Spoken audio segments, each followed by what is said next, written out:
Halo, Assalamualaikum warahmatullahi wabarakatuh. Senang sekali saya Mutrika Najong Tahira kembali menjumpai Anda di Anyi Sulsel dalam program Ini Nawa, Informasi dan Wajah. Dan untuk edisi hari ini, kita dengan bersama Kepala Dinas Pendidikan Kota Makassar yang saat ini sudah hadir bersama saya. Ada Bapak Haji Muhyiddin SEMM. Assalamualaikum Pak. Waalaikumsalam warahmatullahi wabarakatuh. Gimana kabar Pak? Alhamdulillah baik. Alhamdulillah baik. Ini setelah Ramadan dan Idul Fitri semakin semangat Pak ya. Ya, Alhamdulillah. harus lebih semangat. Harus lebih semangat lagi. Pak, ini menarik sekali dan kami sangat berterima kasih atas kehadiran Bapak tentunya, dan ini juga banyak masyarakat kita yang ingin mengetahui sebenarnya seperti apa dunia pendidikan kita di Makassar.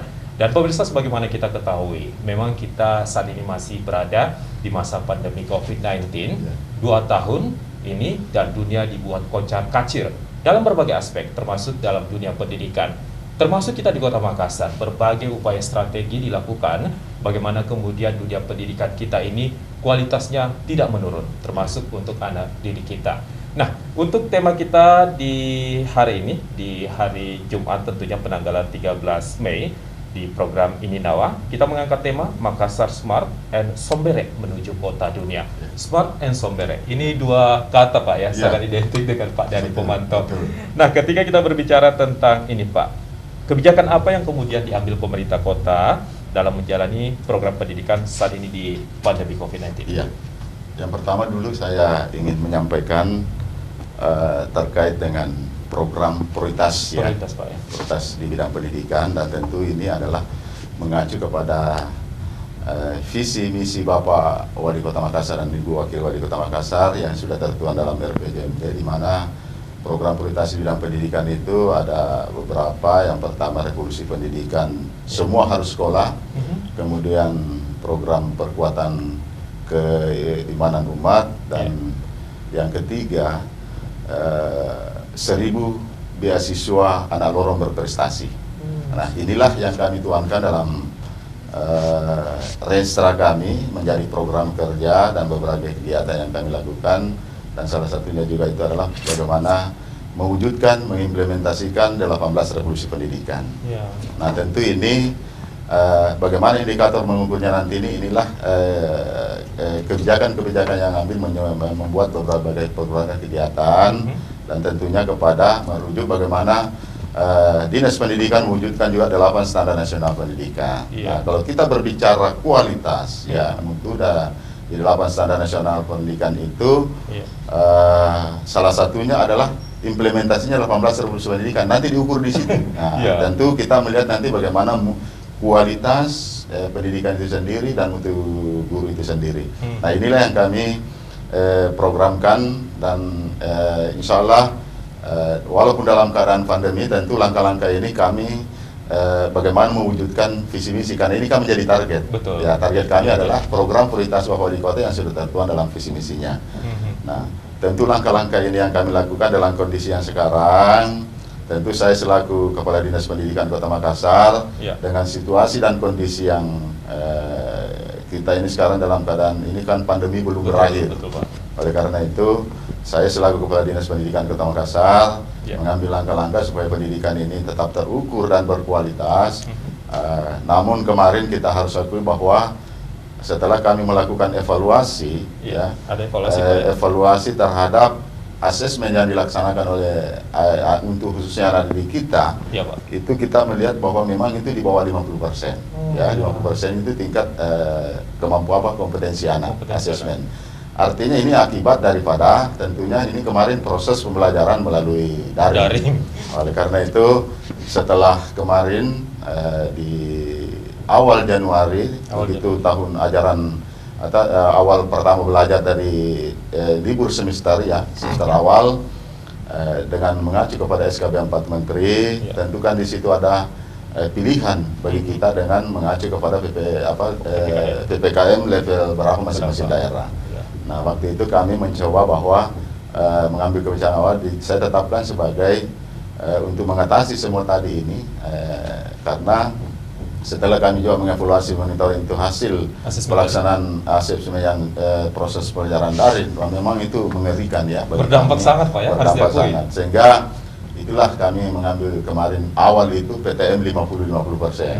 Nah, tentu kemarin itu Makassar kan level 2, sehingga kami pilih untuk level 2 itu PTM-nya 50-50%, karena memang kondisi waktu itu anak kan belum vaksin. Betul, belum vaksin Pak ya. Kemudian kalau walaupun secara tenaga pendidikan kan di situ ada syarat di SKB 4 Menteri. Di bawah 40% tenaga pendidikan itu memang harus kita proses daring. Nah, kami di Makassar kan sudah 96% untuk tenaga pendidikan. Tenaga pendidik. Nah, tahun kemarin alhamdulillah kan berjalan siswa, begitu sekarang dan sampai alhamdulillah hari ini kami uji coba kemarin Pak. Setelah maksimalkan vaksinasi sebelum puasa, kemudian walaupun juga berjalan bulan puasa tapi tidak maksimal. Nah, kami bersama dengan tim ahli epidemiologi ini kami melakukan rapat koordinasi dan menyampaikan pemaparan kepada kami dan langkah-langkah yang kami lakukan terkait dengan rencana kami untuk melakukan uji coba pelaksanaan PTM 100% tatap muka full. Jadi tidak ada lagi sesi ya. Tapi tentu kriteria-kriterianya kami minta pertimbangan dari ahli epidemiologi. Nah, rekomendasi ahli epidemiologi bahwa itu memungkinkan untuk dilakukan PTM, kita uji coba di bulan puasa kemarin, awal belajar anak-anak di bulan puasa habis libur puasa awal, itu kami laksanakan 100% full ya, dengan pertimbangan ahli epidemiologi bahwa tenaga pendidikan ini kita sudah memenuhi syarat dan bahkan sudah 80% lebih itu sudah booster. Ya. Kemudian yang untuk siswa, untuk siswa SMP itu kan sudah 100%. Artinya 100% masih ada yang belum, memang itu 99 sekian, 90% lebih sekian. Tidak bisa, tidak ada sekolah yang mencapai 100% full karena ada faktor tertentu. Ada faktor tertentu. Ada tenaga pendidiknya memang punya penyakit komorbid, bawaan, dan memang tidak bisa divaksin. Demikian juga anak. Jadi anak. Makanya ahli epidemiologi berikan saran kepada kami, dari 85% ke atas, kalau sudah 80% kita akan uji coba dengan catatan bahwa tetap kita memperketat protokol kesehatan. Nah, inilah yang langkah-langkah yang kami lakukan, dan tentu tidak terlepas karena untuk mencegah ini, langkah-langkah yang kami lakukan banyak kami keluarkan, termasuk kami mengeluarkan surat edaran ke seluruh sekolah terkait dengan aktivitas. Jadi di sekolah kan punya Satgas Covid Pendidikan. Nah, inilah kami minta betul-betul bekerja dan mengawasi semua anak-anak kita terkait dengan menjaga protokol kesehatan. Demikian juga hal-halnya interaksi yang di dalam, kami memang minta bahwa yang bisa berinteraksi di dalam itu adalah antara guru saya dengan siswa. Jadi tidak ada jeda untuk main-main anak-anak. Begitu dia pulang, kami juga menghimbau orang tua untuk langsung dijemput, seperti itu. Dan ini yang paling penting juga, di dalam SKB 4 Menteri, sepanjang masih pandemi ini, bahwa kantin sekolah itu tidak akan dilarang dibuka. Kantin sekolah. Kantin sekolah. Jadi sejak dari awal itu kantin sekolah tidak boleh terbuka. Jadi pemerintah Kota Makassar mengikuti instruksi dari pusat, melihat fakta bahwa ternyata kita tenaga pendidik dan siswa juga ini sudah siap seperti itu. Boleh dikatakan kita sudah siap 100% Pak? Sudah 100%. Dilaksanakan sejak kapan Pak? Jadi bukan uji cobanya. Jadi sekarang uji coba ini sudah berlanjut. Kenapa kami lanjutkan di walaupun Makassar kan sekarang begini, kondisi sekarang Makassar sudah tetapkan level 3 itu berdasarkan dengan ini. Tapi kalau dari Kementerian Kesehatan kan kita sudah level 2. Tetapi kalau di ahli epidemiologi kita baru ada di level 1. Karena memang kasus Makassar kan sangat aneh ya. Artinya level 1 bisa diikuti Pak? Makanya saya mengikuti pertimbangan ahli epidemiologi. Itu karena dia yang disitulah kami diberikan pemaparan terkait dengan perkembangan kasus khususnya Kota Makassar.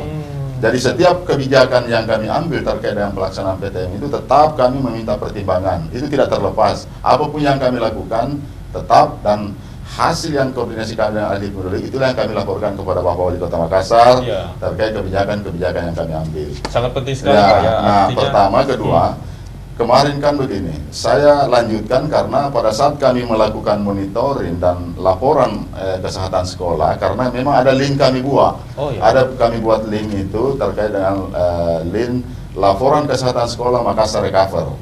Jadi inilah yang dibuat masing-masing sekolah, kami ini dilaporkan kondisi anak. Dan alhamdulillah kemarin di bulan puasa tidak ada, masih 0 laporan. Beda kemarin, situasi kemarin kan ada yang terkonfirmasi COVID, itu terlapor dengan kami, dan itulah yang kami pantau.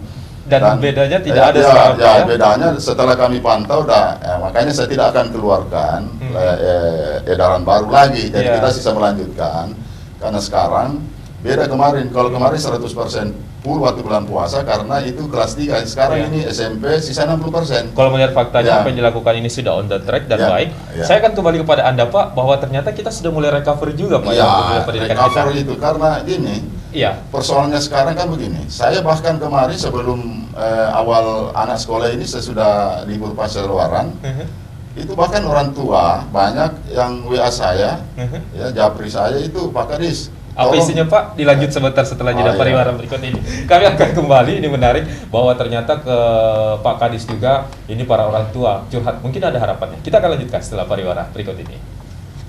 Baik Pak. Oh.